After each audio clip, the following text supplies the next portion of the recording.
quiere decir aplicar aquello que conoces de corazón, aquello que has encendido en tu corazón y aquello que has encendido en tu intelecto.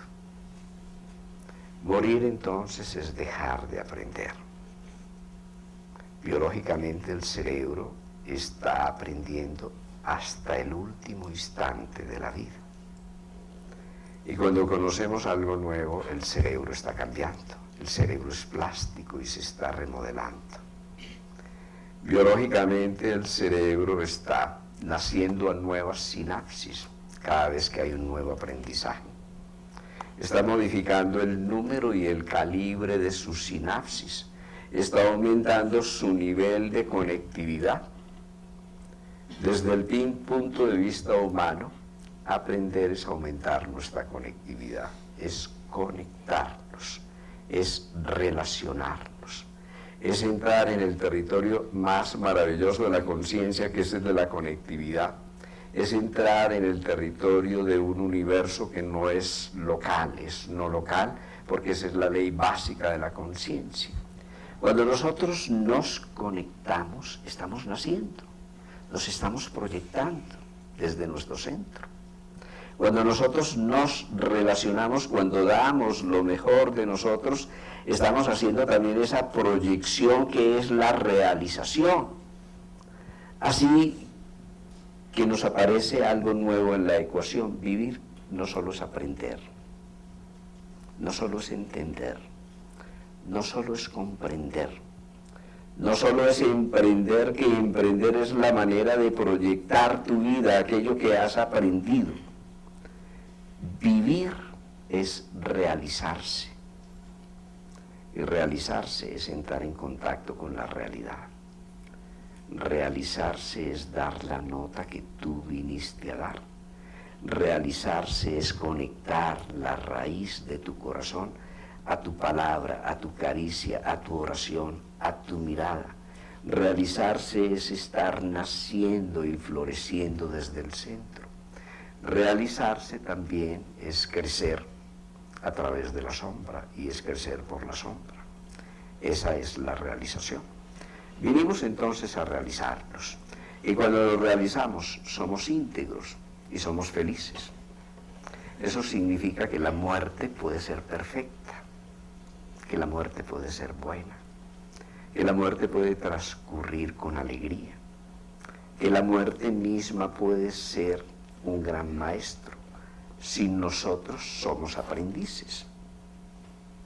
Vivir es ser aprendices, es aprender, que significa ser humildes, que significa ser vulnerables, que significa aceptar nuestros límites, que significa aprender también en el proceso de la muerte, a través de ese tipo de humildad.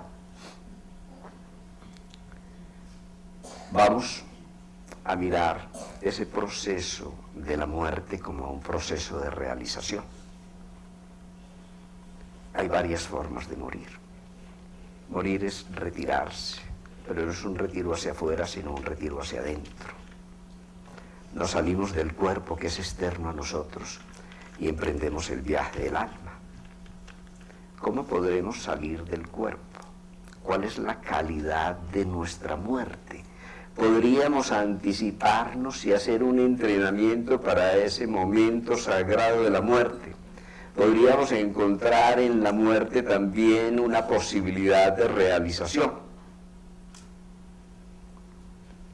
Retrocedemos entonces y decimos que cuando nos morimos se retira la energía del corazón. Cuando nos dormimos, la energía sigue en el corazón, porque tenemos dos grandes anclajes, desde el alma hasta nuestro cuerpo, hasta nuestro instrumento. El primer anclaje es al cerebro. Los antiguos lo conocían como el hilo de la conciencia. Cuando estamos conscientes, en la vigilia, es decir, cuando estamos activamente conscientes y despiertos, La corriente de la conciencia está conectada al cerebro. Durante el sueño esa corriente se retira. Cuando entramos en coma también esa corriente se retira. Cuando nos morimos se desconecta la corriente de la vida. Esa corriente de la vida se ancla al corazón. Lo cual quiere decir que literalmente todos nos morimos del corazón, aunque esa no sea la causa de muerte. En última instancia nos morimos cuando el alma retira el hilo o la corriente de la vida que se ancla en el corazón, y eso lo hace el alma en su propio plano, de tal manera que la muerte no solo es un evento externo o un evento accidental, es un evento en el que interviene esa inteligencia, esa conciencia interior que nosotros llamamos el alma. Nos morimos cuando ese cirujano que llamamos el alma retira la energía de su instrumento, y eso lo hace desconectando la corriente de la vida. Todo esto significa que el sueño es una pequeña muerte y que muchos insomnios son el temor de morir. De las cosas más torturantes durante la fase final, cuando no aceptamos la muerte, cuando tenemos sentimientos de apego a la vida, de apego al cuerpo, de apego a las posesiones, de apego a la familia o a los hijos, de lo que más tortura al moribundo es el insomnio.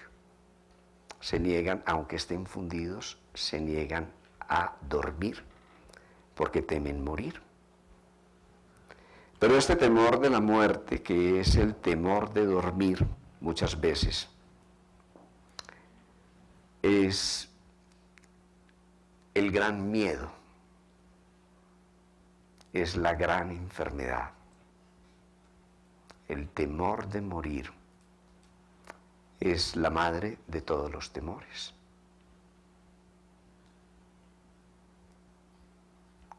El temor de perder la vida gravita sobre todos nuestros miedos. Y hay algo muy importante. Hay dos emociones básicas, que son el temor y el amor. Nada más. Las otras son hijas de estas dos emociones. Y el temor no tiene existencia propia. El temor es una negación del amor. Donde existe el temor, no cabe el amor. Donde desaparece el temor, viene la confianza. Y donde hay confianza puede haber fe, puede haber esperanza y puede haber amor. Si la madre de todos nuestros temores es el temor de morir o el temor de perder la vida, y pudiéramos comprender que la vida no se puede perder, que no se pierde la vida, que desaparece el cuerpo, que desaparecen nuestras relaciones externas, pero que no desaparece la conciencia, ¿en qué quedaría el temor, el terror, el terrorismo, el chantaje, el precio que le ponemos a la vida, la violencia? ¿En qué quedaría todo esto? Esta es una cultura de la muerte y es una cultura que tiene una idea falsa de la muerte, pero aunque esa idea sea falsa, ha gravitado sobre todas nuestras relaciones humanas porque creemos que la gente se puede matar. Se mueren las formas humanas, pero los seres humanos no. Tú eres el ser, tú no eres tener el cuerpo, tú vas mucho más allá del cuerpo. Y si nosotros pensáramos que el asesino que mata a un cuerpo desde el punto de vista espiritual se ha suicidado ya 10.000 veces, tal vez tendríamos un código de lectura diferente, porque a este por lo menos se le terminó el cuerpo. Desde el punto de vista de la ley de causa y efecto, lo que se condenó es a morir 1.000, 10.000 veces de una manera lenta y tal vez más torturante en su propia humanidad, su propia evolución, su propia familia y su propio futuro. La principal propuesta respecto del tema de la muerte y el aprendiz es que nosotros podamos generar una cultura de la